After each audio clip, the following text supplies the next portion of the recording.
I studied ECIPL without any teacher, and yes, it is completely possible. We all know that ECIPL is divided into two parts. That is, part one is economic and commercial laws, and part two is intellectual properties law. तो सबसे पहले आप intellectual property law जो है वो आप complete करो. That is the easiest part of ECIPL, I guess. And आप सबसे पहले वो खत्म करो part B, that is IPL, Intellectual Properties Law. After completing your part B, then switch it to chapter called Competition Law and Consumer Protection Act. ये दो chapter बहुत ही important है, लिख के ले लो. जो हमारा क्वेश्चन आता है CIPL का, या तो कॉम्पिटिशन लॉ से आता है पहला केस लॉ, या तो कंज्यूमर प्रोटेक्शन से आता है. Then after comes the chapter legal metrology. Real estate वाला जो चैप्टर है called RERA, short form is RERA. Sorry, मेरे को फुल फॉर्म नहीं याद आ रहा है, रियल एस्टेट इतना याद आ रहा है, वो chapter. And then FEMA, law relating to foreign exchange management. Then the second chapter foreign direct investments, law relating to economic zones, law relating to foreign contribution. And now we will talk about कि पढ़ना कैसे. Chapters तो मैंने बता दिया कि अब पढ़ूँ कैसे उसको. तो सबसे पहले आप रीडिंग डालो चैप्टर्स की, लैंग्वेज हैं उसको मार्क करिए.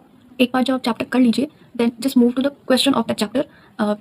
जो चैप्टर आपने पढ़ा अभी जस्ट, उसके क्वेश्चंस आप एक बार देख लो and try to recall the answers जो आपने जिस टॉपिक से आपको लग रहा है कि उस टॉपिक से वो क्वेश्चन रिलेटेड है, तो उस टॉपिक को आप रिकॉल करने की कोशिश करिए. एंड एक चीज़ मैं आपको सजेस्ट करूँगी कि आप ना PYQs हमेशा देख के चलना. जब भी आपको चैप्टर पढ़ो ना, तो उस चैप्टर से रिलेटेड PYQs अवेलेबल है ICSE की वेबसाइट पे. तो आप वो PYQs खोल के देख सकते हैं कि इस चैप्टर से किस टॉपिक से ज़्यादा रिलेटेड क्वेश्चन आए हैं. तो वो आपको ज़्यादा हेल्प करेगा कि इन टॉपिक्स पे मुझे ज़्यादा फोकस रखना है, क्योंकि सारे टॉपिक्स तो रेलेवेंट नहीं होते हैं हमारे किसी चैप्टर में. तो इससे टाइम थोड़ी सेव हो सकता है आपका. गाइस, आई नो ये थोड़ा बोरिंग लगता है मॉड्यूल पढ़ना, बट ट्रस्ट मी, मॉड्यूल से ही क्वेश्चंस आते हैं, फॉर श्योर आते हैं. मेरा एक्सपीरियंस है, मैं आपको बता रही हूँ. मैं पढ़ के नहीं गई थी एंड मुझे लग रहा था कि ये कहाँ से आ गया, बट वो मॉड्यूल से ही था. तो आप ये गलती मत करिएगा, मॉड्यूल तो आप पक्का ही आपको रीडिंग डालनी ही डालनी है. So that was it for the day and thank you so much for watching and subscribe for more serious content.